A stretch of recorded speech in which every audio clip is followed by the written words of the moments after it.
buenas noches, ¿cómo le va? Nos encontramos nuevamente con Salud 10 Televisión, con todos ustedes que nos siguen semana a semana. Y con Marcela, ¿cómo estás? ¿Cómo están? Bienvenidos a este nuevo programa con un tema que hemos tratado de hacer en este programa sobre algo que nos interesa, donde Azul supuestamente está como involucrado en una patología que es los problemas de tiroides.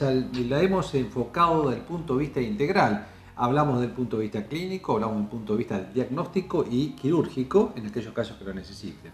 Realmente. Y para eso invitamos al doctor Iglesias. Daniel Iglesias y la doctora Sofía Inza, un doctor cirujano, y Sofía, que es endocrinóloga, que nos van a armar un poco todo el espectro de esta glándula tiroides y cuáles son sus patologías más habituales y cómo tratarlas y diagnosticarlas fundamentalmente. Y esto de los mitos de que la gente, por ejemplo, en la especialidad de la obesidad, que todos dicen debo tener problemas de tiroides, le echan la culpa a esta glándula que realmente coordina todos nuestros metabolismos, que es muy importante y que no es la responsable del aumento de peso. Ahí hablamos un poco también de la automedicación y de todas aquellas píldoras mágicas que existían para adelgazar, en las cuales le ponían hormona tiroides, que bueno, realmente era para aumentar el metabolismo realmente.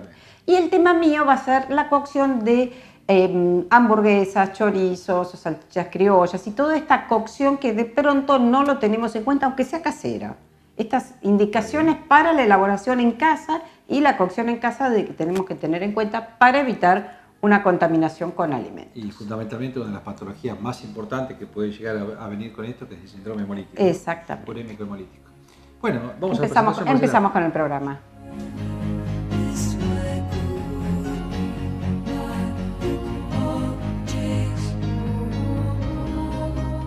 Como iniciamos este programa de que dijimos que íbamos a hablar de una glándula, que es la glándula tiroides, y la vamos a enfocar de dos puntos de vista, del punto de vista quirúrgico y clínico. Y para esto invitamos, para la parte clínica específicamente, a una especialista en endocrinología, que es la doctora Sofía Inza. Sofía, ¿cómo estás? Bien, bien. Gracias por estar nuevamente con nosotros. Gracias por invitarme siempre. Bueno, la tiroides es una glándula de la cual mucha gente habla. Por ahí hablan bien, hablan mal, hablan sin saber o por consultar al doctor Google, como yo siempre digo. Pero bueno, explicamos un poquitito a ver qué patologías puede tener esta glándula. Bien. La glándula tiroidea puede tener básicamente dos patologías, o funcional o estructural. La funcional es la que todo el mundo más conoce por ahí como hipotiroidismo o hipertiroidismo. Hipotiroidismo sería que la glándula funciona de menos, produce menos cantidad de hormona tiroidea de lo que el cuerpo necesita. Hipertiroidismo es un exceso de hormona tiroidea. Yo siempre comparo la hormona tiroidea con la nafta. Si al cuerpo le falta hormona, es como que a un auto le falte nafta. Entonces, en un hipotiroidismo, todos los órganos van a funcionar, pero funcionan lento, como el auto con poca nafta. Sí. El cerebro funciona lento, me deprimo, me angustio, me canso más de lo normal. El corazón me anda lento, me baja la frecuencia cardíaca, me baja la TA. Intestino me anda lento, me constipo porque tengo un tránsito intestinal lento. Los ovarios andan lentos, tengo alteración en la menstruación y hasta incluso a veces infertilidad. Piel se seca, pelo se seca, uñas se quiebran, se descaman.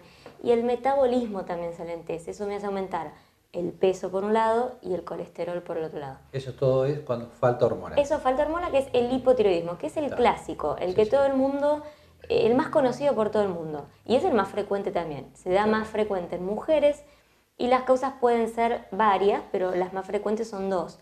En países desarrollados, la patología autoinmune, lo que sería un Hashimoto. Es decir, hay anticuerpos que están atacando permanentemente la glándula y generan una disfunción. Y otra causa también... Perdón, pero eso no hay forma de prevenirla. Eso es una patología multifactorial, es decir, en parte es por una predisposición genética y siempre hay factores ambientales que sirven de disparadores.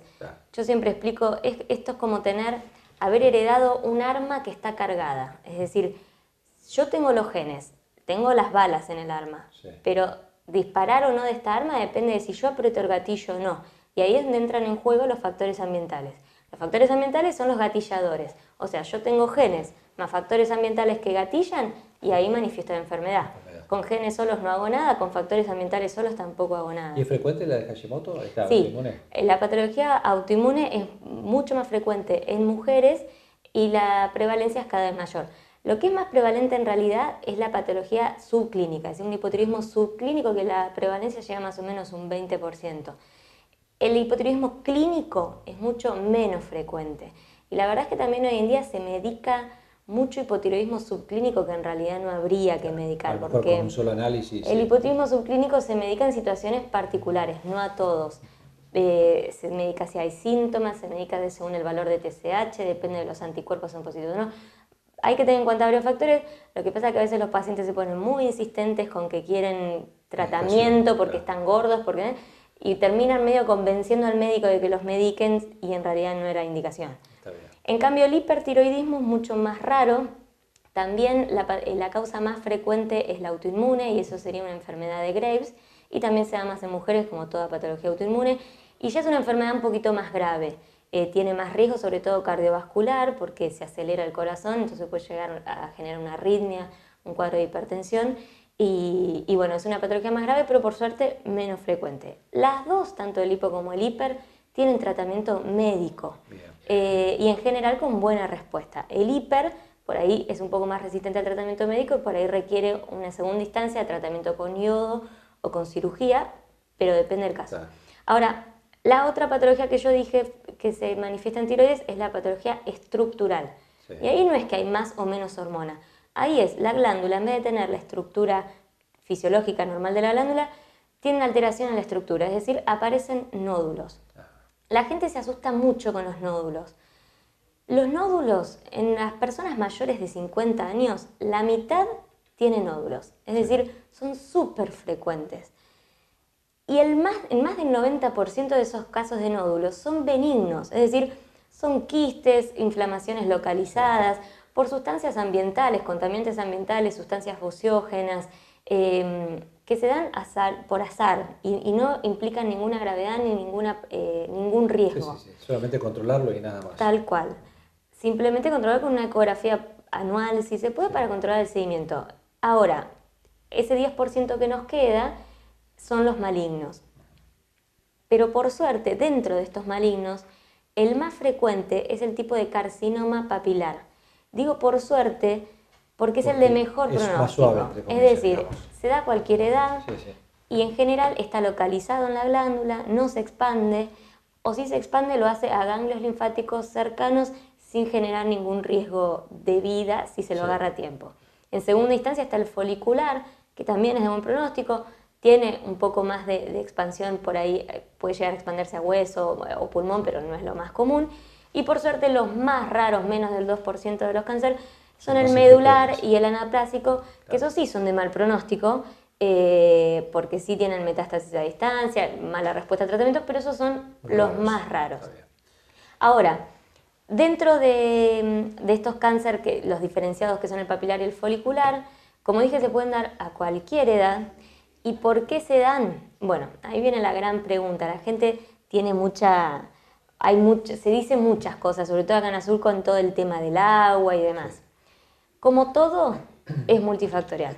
Es decir, se ve que se da más en personas, sobre todo que han estado expuestas a radiación, que han tenido antecedentes familiares y siempre por edad, en mayores de 40 años.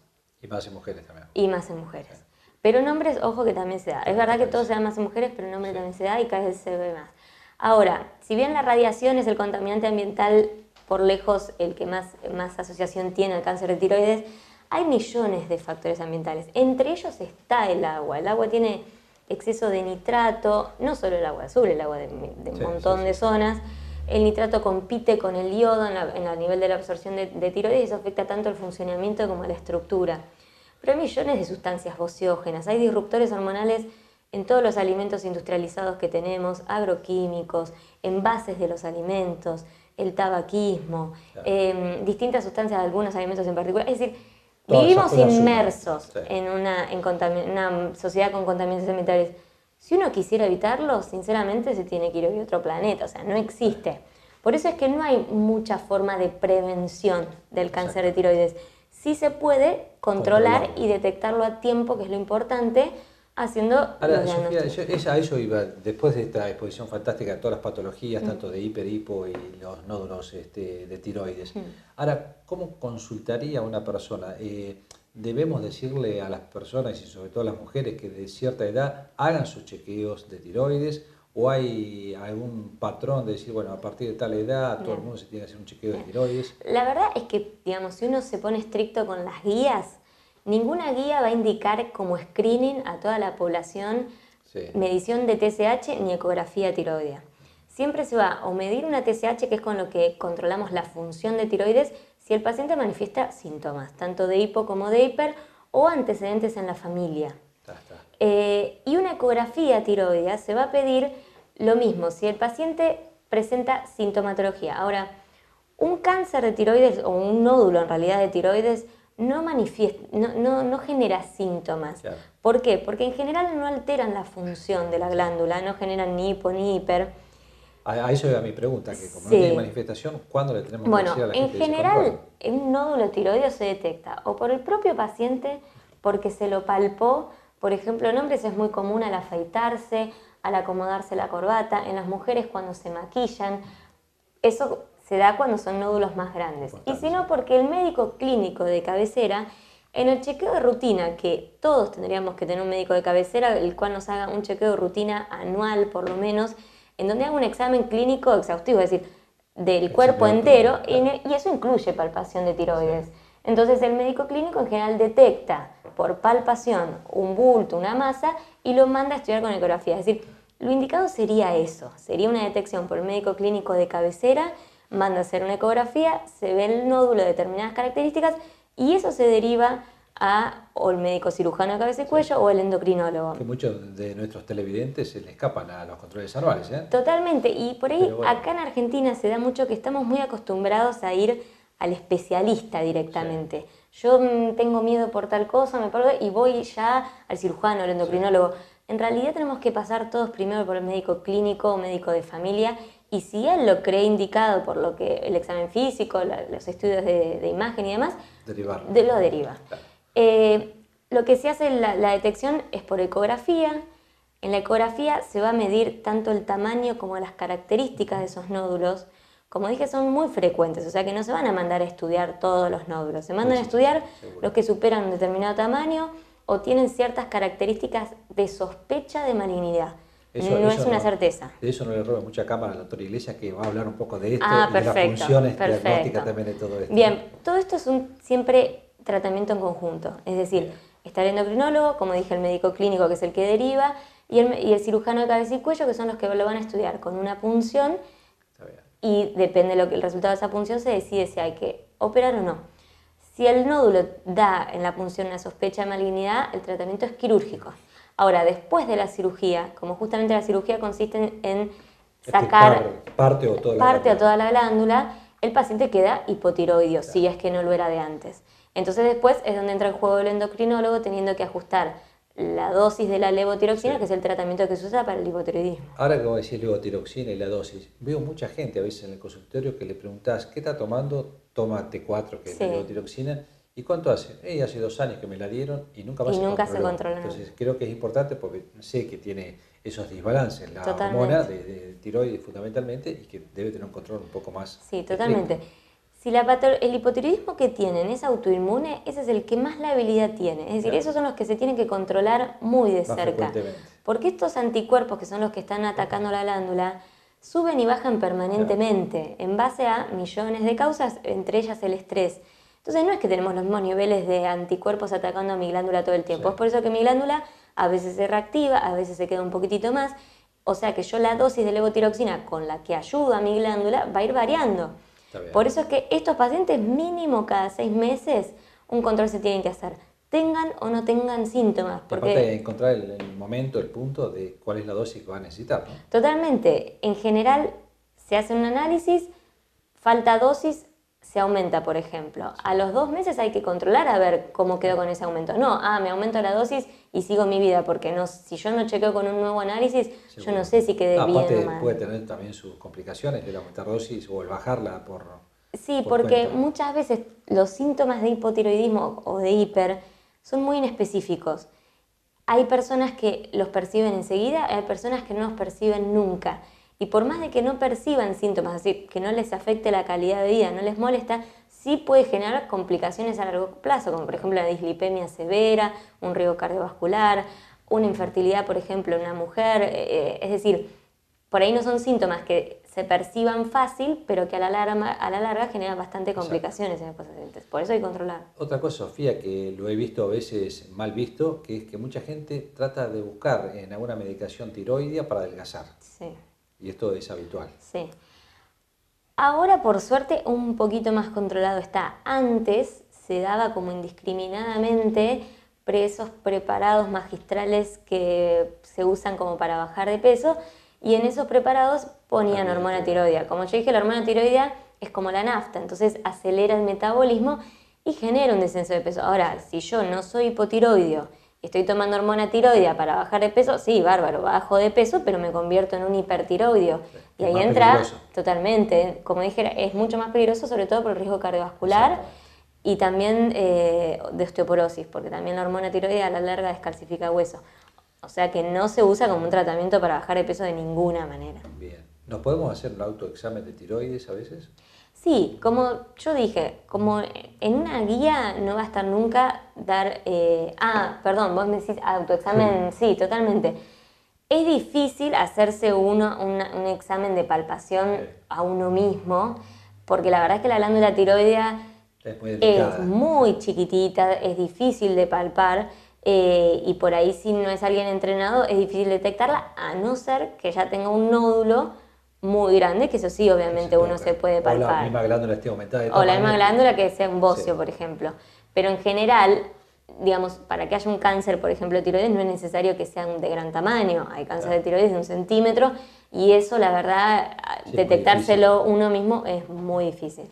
Pero como poder, se puede, pero no es lo que se usa ni lo que está indicado. Lo mejor es hacer un control clínico anual. Clínico anual, y que es el que va a derivar. La BTB de Totalmente, la salud. exacto. Bueno, Sofía, te agradecemos mucho, muy clara con toda la expansión que tiene esta hormona, o esta glándula, mejor dicho, tiroidea, y que realmente mucha gente se preocupa y siente y que tiene esto, que tiene otro. Bueno, es una patología que hoy se puede controlar perfectamente y en el 90% de los casos puede tratar con medicación y no con automedicación, y sí con medicación controlada, que es lo más importante. Totalmente. Porque es muy lábil todos los valores que pueden llegar a modificarse a nivel de la tiroides. Claro. Sofía, muchísimas gracias. No, gracias a vos. Continuamos.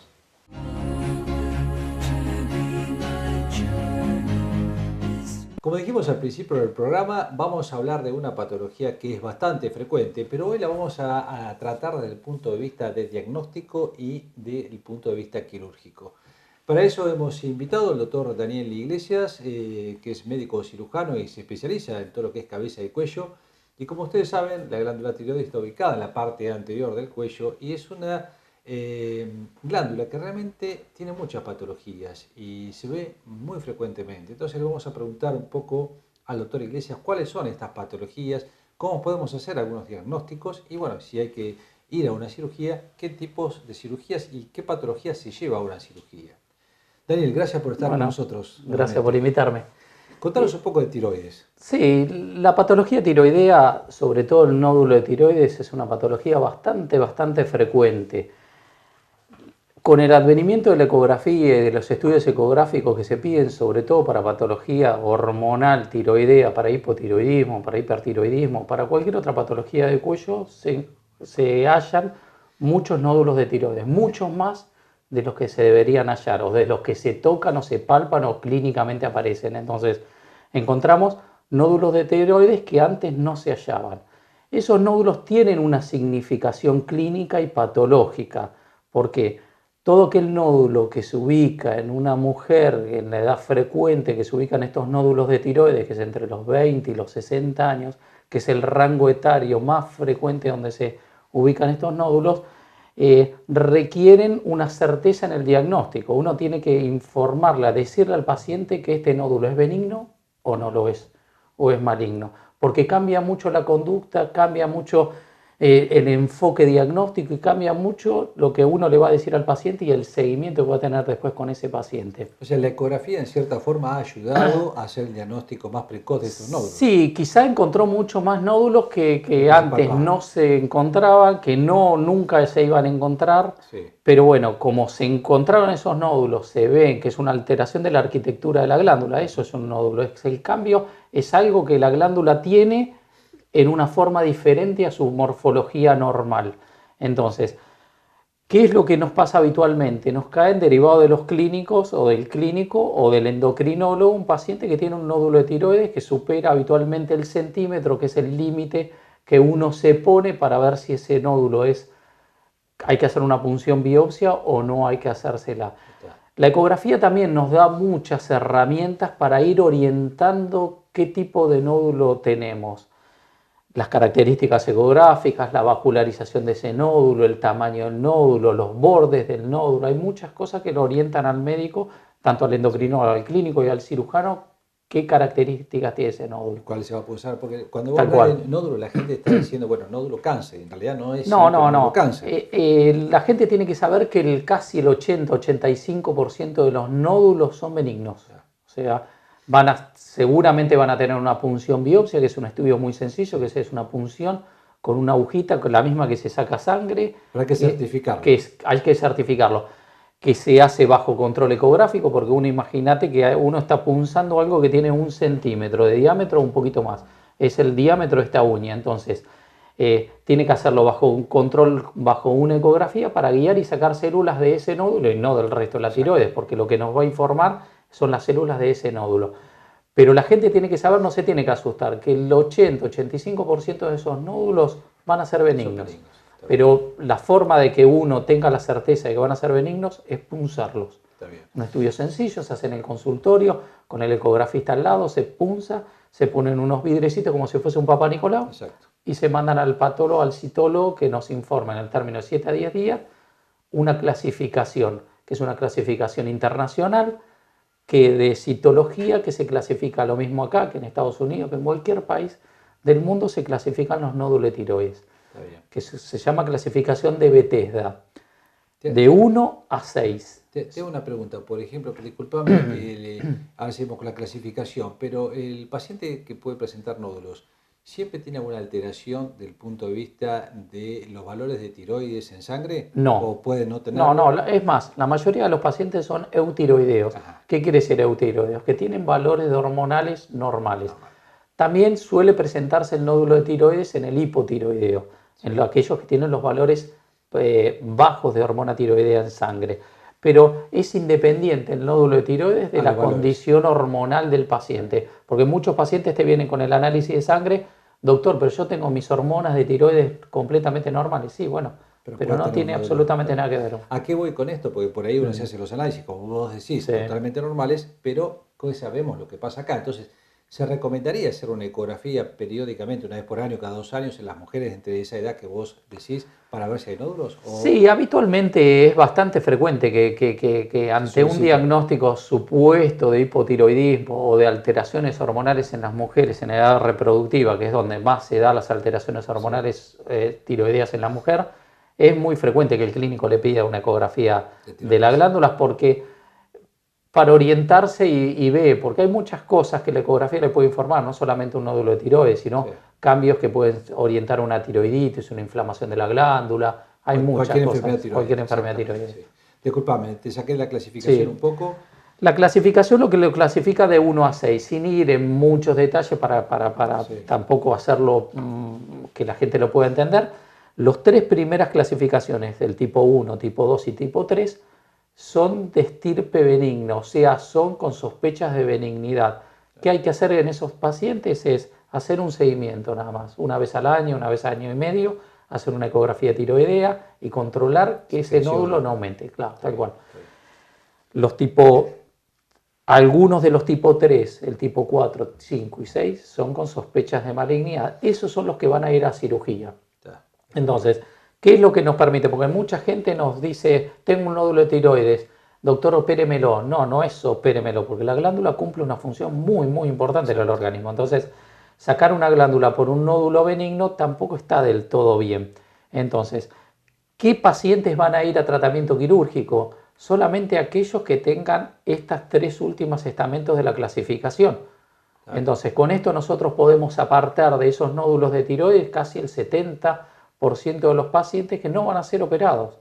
Solamente van a ser operados que quizá el 30% nada más de ellos. Voy a volver a la cirugía, pero tomando un poquito la punción de biopsia. ¿En qué consiste para que la gente lo interprete? ¿Se hace con anestesia local? ¿Necesita internación? Eso es un estudio que no se hace ni con anestesia, nada, ni local, porque es el mismo pinchazo que uno haría para infiltrar la piel, para hacerle un abón, una anestesia local, es el mismo pinchazo que uno utilizaría para hacer la punción. Es lo mismo que cuando uno se va a sacar sangre, es exactamente lo mismo.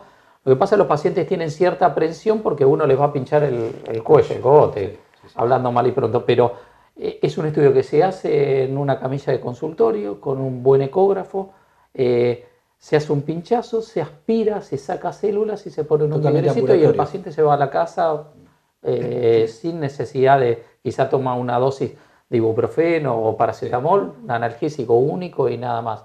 No es un estudio ni que requiera internación, ni que requiera un lugar, simplemente un consultorio con un ecógrafo. Esto un poco para sacar los miedos a veces que puede llegar a tener la gente. Cirugía, ahora sí.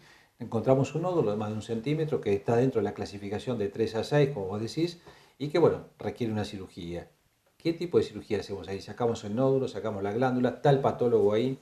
Claro, es muy importante lo que decís, porque si bien las punciones nos van a arrojar un diagnóstico, no tienen una certeza absoluta, tienen tantos falsos positivos como falsos negativos. O sea, nos pueden informar que es un nódulo maligno y después encontrarnos en la cirugía que es un nódulo benigno. Entonces, el paso siguiente y lo que hacemos habitualmente es llevarlos a quirófano a hacer una cirugía que lleva anestesia general, sacamos la mitad de la glándula, sacamos el lugar donde está el nódulo, o sea, el lóbulo donde está el nódulo, y el patólogo ahí mismo en quirófano se toma 15, 20 minutos y nos da una certeza casi del 80, 90 o del 100% sobre el diagnóstico de eso. Perfecto. Una vez que nos da una certeza, si eso es benigno, no continuamos con la cirugía, solamente se saca la mitad de la glándula. Si nos informa que es un carcinoma papilar, que es el tipo más frecuente de cáncer de tiroides, ahí sí continuamos la cirugía y sacamos el otro lóbulo, completamos la cirugía con lo que se llama una tiroidectomía total. Está bien. ¿Qué ocurre cuando le sacás la glándula a la persona, ¿no? Sí, el posoperatorio, a pesar de lo que la gente cree, que uno le van a hacer una incisión en el cuello, la aprensión de que a uno le toquen el cuello, es una cirugía que habitualmente presenta mucho menos dolor que las demás cirugías, una cirugía abdominal, una cirugía de hernia, una cirugía muy bien tolerada, que el paciente después que se opera realmente dice, si sabía que era esto, no lo pensaba de esta forma. Que está habitualmente un solo día internado y que se da de alta y hace una vida completamente normal. Después, claro, a uno extirpar la totalidad de la glándula va a requerir reposición hormonal, o sea que el paciente no tiene más glándula tiroides, por lo tanto no va a tener más hormona de tiroides y tiene que tomar de por vida suplementos hormonales. Que eso sí lo determina el endocrinólogo, vuelve el paciente al endocrinólogo y el endocrinólogo determina la dosis de hormona tiroidea que el paciente tiene que recibir. Si el paciente después nos informa el patólogo a los 10-15 días de esa biopsia que le habíamos hecho en cirugía, que esto es malo, o sea que es un tumor maligno de tiroides, probablemente se tenga que hacer iodo. Que bueno, es otro tema totalmente diferente. Terapia. Lo importante es el enfoque que nosotros hacemos sobre el nódulo de tiroides, porque la gente cuando le encuentran un nódulo viene a veces muy angustiada y la realidad es que es algo muy muy frecuente y que la gran mayoría es benigno. 80-85% son benignos, ¿no? Pero no lo tiene que certificar. Sí. Daniel, tengo otra pregunta. Cuando, digamos, se hace este tipo de cirugía, que generalmente es en mujeres, pero tengo entendido que últimamente también en hombres están empezando a aparecer, ¿verdad? Claro, sí, porque... En menor porcentaje, ¿no? Claro, es que la incidencia es menor en hombres, pero cuando aparece un nódulo de tiroides en hombres es más probable que sea maligno. Está bien. Entonces, tenés dos rangos, tenés por sexo y dos rangos etarios donde se da más frecuente el cáncer de tiroides. O sea, si aparece en un hombre, el nódulo de tiroides es más frecuente que sea maligno. Si bien es menos frecuente que tenga nódulos, pero cuando aparece en el hombre es más frecuente que pueda ser maligno. Y a su vez, aquellos nódulos que aparecen en chicos menores de 20 años o en pacientes mayores de 65, 70 años, en esos dos rangos etarios es más frecuente la malignidad. Está bien. Tengo entendido que hay unos bisturíes hoy en día que son mucho menos nocivos de lo que habitualmente existían para cortar la glándula. Sí, utilizamos habitualmente selladores de vasos que trabajan con radiofrecuencia, trabajan con ultrasonido. Entonces lo que nos permiten a nosotros es hacer, si bien es la misma cirugía que hacemos habitualmente, las posibilidades de sangrado son mucho menores. Evita un poco una de las principales complicaciones. Y claro, y tienen menor dispersión de temperatura que un electrobisturí común. Entonces nos permiten preservar estructuras que son muy importantes cuando uno va a operar una glándula tiroides, que son el nervio laríngeo recurrente, que es el que le da inervación a las cuerdas vocales, y las glándulas paratiroides, que son las que regulan el calcio en el organismo. Entonces esto, al dispersar menos temperatura, nos permite que las estructuras se puedan dañar menos. Sí. Entonces tengamos menos incidencia de lesión de nervio, menos incidencia de hipoparatiroidismo. Son cosas muy importantes. Son la tecnología en estos casos avanzado para ayudarnos. Bueno, te agradezco mucho. Espero que usted se haya controlado su tiroides, sobre todo si es mujer y está en edad fértil, con más razón todavía. Con una simple ecografía podemos ver cómo está, si presenta un aumento de tamaño, una irregularidad y fundamentalmente si existe algún nódulo. Si existe una simple punción que se puede hacer en consultorio, nos puede asegurar un diagnóstico mucho más preciso. Daniel, ¿querés agregar algo más? No, nada más. Te agradecemos mucho y vamos a estar seguramente. Gracias a vos por difundir esto. Otro tema quirúrgico en otro momento. Continuamos.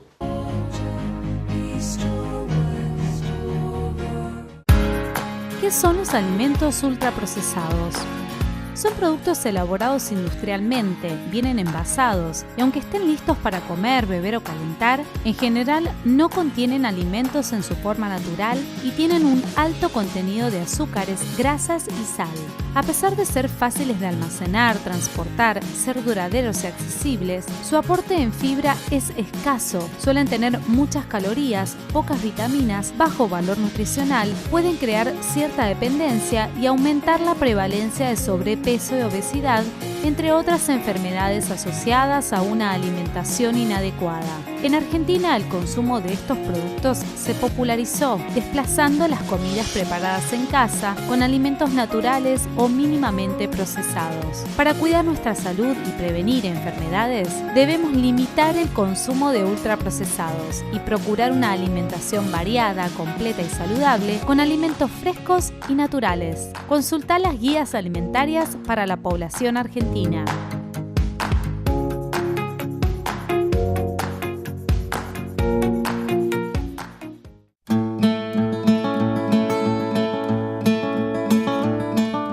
Bien, tema de hoy, cocción de aquellos embutidos y de aquellas preparaciones que no solamente los podemos comer en la vía pública o en las casas de comidas rápidas, sino también lo que hacemos en casa. ¿A qué me refiero? Salchichas criollas, chorizos, hamburguesas, estas comidas que de pronto surgen para una reunión, hagamos una hamburgueseada o hagamos unos sándwiches de chorizo. ¿Qué es lo principal? Las pautas de higiene de la parrilla, por supuesto. Después de terminada la cocción del uso de la parrilla, lo importante es el buen lavado, para evitar que haya depósito de grasas que pueda contaminar las próximas preparaciones. Segundo, la elección de aquellos que vamos a comprar. La seguridad de que chorizos o hamburguesas están elaborados con pautas de manipulación acorde. No comprar en cualquier lugar donde no tenemos la seguridad que hayan sido elaborados con productos aptos, donde de pronto si son mezclas, si han utilizado de cerdo, tengan los análisis correspondientes, evitar aquellos que podemos llegar a tener una gran complicación con casos de triquinosis u otras patologías. Entonces, ¿dónde vamos a comprar estos embutidos? ¿Cómo fueron conservados? Con la carne picada lo mismo, la utilización de maquinaria acorde, que las máquinas estén limpias, o sea, es muy fácil contaminar estos alimentos que tienen utilizado de carne picada. ¿Por qué? Porque la contaminación puede quedar en el interior y si no hay una correcta preparación, cocción de estos alimentos, corremos el riesgo de una intoxicación. Y no quiero llegar al extremo del síndrome urémico hemolítico solo con la idea o la noción de que la hamburguesa mal cocida. ¿Qué pasa con el punto de cocción, por ejemplo, de las hamburguesas? Si uno utiliza un corte de carne para hacer un bife, una chuleta, estas preparaciones, aunque queden rojas o aquellos que nos gusta la carne más jugosa, no pasa nada. ¿Por qué? Porque no existe la manipulación o la incorporación de la bacteria dentro del corte de la carne. Sí sucede con la carne picada, donde si está incorporado la manipulación, el amasado, la mezcla, hasta elaborar el tamaño de la hamburguesa, llegamos al riesgo de que si la temperatura a toda la preparación, al interior como a los bordes, no llega a la temperatura para poder matar esta bacteria, corremos el riesgo de consumir y llegar a enfermarnos.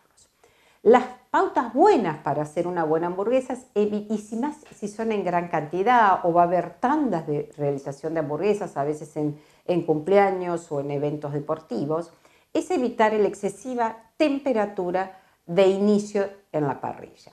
Si está muy caliente la parrilla, va a hacer que se selle y se dore, se seque o se queme la superficie de la hamburguesa, y ante el riesgo de que no se pueda comer, el interior puede quedar crudo. Por lo tanto, es preferible a menor temperatura, mayor cocción, y de esta manera no logro que se haga una costra que después no logra la temperatura, o sea, para que llegue al centro terminé quemando la hamburguesa. Y realmente la hamburguesa, como tiene un gran porcentaje de grasa, automáticamente se desgrasa, la hamburguesa pierde el volumen, queda muy seca, muy chiquita y se seca con mayor facilidad. Estos tamaños importantes a veces, cuanto la carne tiene más grasa, nos va a quedar una hamburguesa mucho más reducida. Así que extrema precaución en la preparación de hamburguesas en grandes tandas. Las que podemos controlar en la plancha habitual de la casa, es más fácil poner despacio y sostener la temperatura. Con la preparación de los chorizos, por supuesto que es mucho más, evitar que estamos en las mismas, que se queme, se seque demasiado, y con muchísimo más razón, cuando el tamaño es mucho más grande, lo que hace es que al interior del chorizo no llegue la temperatura. A veces el hecho de utilizarlos tipo mariposa, el hecho de cortarlos, nos garantiza de que podamos ver cuál es el estado del mismo, o a veces en porciones más chicas. Pero como son dos preparaciones muy habituales en eventos deportivos y en cumpleaños, o en preparaciones en donde los adolescentes resulta más fácil, en vez de hacer un asado, hacer una choriceada o una hamburgueseada, es importante conservar las pautas de manipulación, de cómo conservarlos también, el hecho de la refrigeración y demás, y de pronto facilitar la cocción para evitar que estos se quemen o que queden crudos directamente. También estas preparaciones pueden llegar a consumirse después congelados, se pueden preparar de más, si se logran conservar, más que nada chorizo, se pueden llegar, lo mismo que la salchicha criolla, lo podríamos llegar a conservar después. Hay que tener en cuenta la cantidad de sal que puedan tener, porque se acentúa mucho más el gusto salado o de los alimentos más concentrados.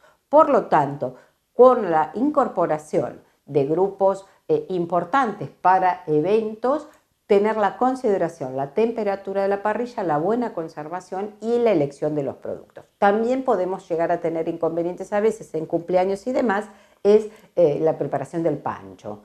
Tomar la precaución que el agua de cocción de las salchichas sea cambiado en forma bastante seguida, no evitar estar cocinando gran cantidad de salchichas con el mismo agua. Cambiar el agua, sostener agua caliente para ir haciendo el recambio es importante, y la cocción. Si bien mucha gente dice no, ya están pasteurizadas, no es necesario, en grupos importantes resguardamos la salud de estos grupos tratando de que la cocción sea la adecuada. Y de pronto nos aseguramos un buen festejo sin tener alguna complicación con estas comidas rápidas que de pronto pueden causar graves problemas a todo el grupo.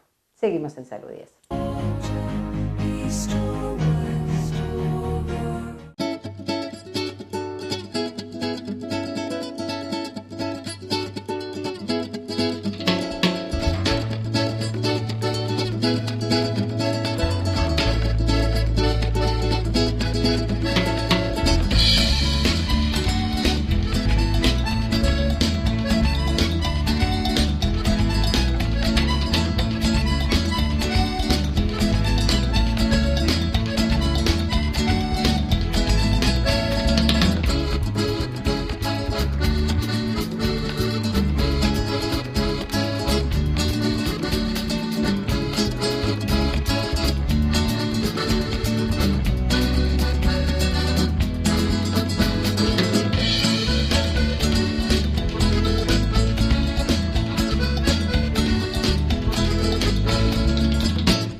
llegamos al final del programa.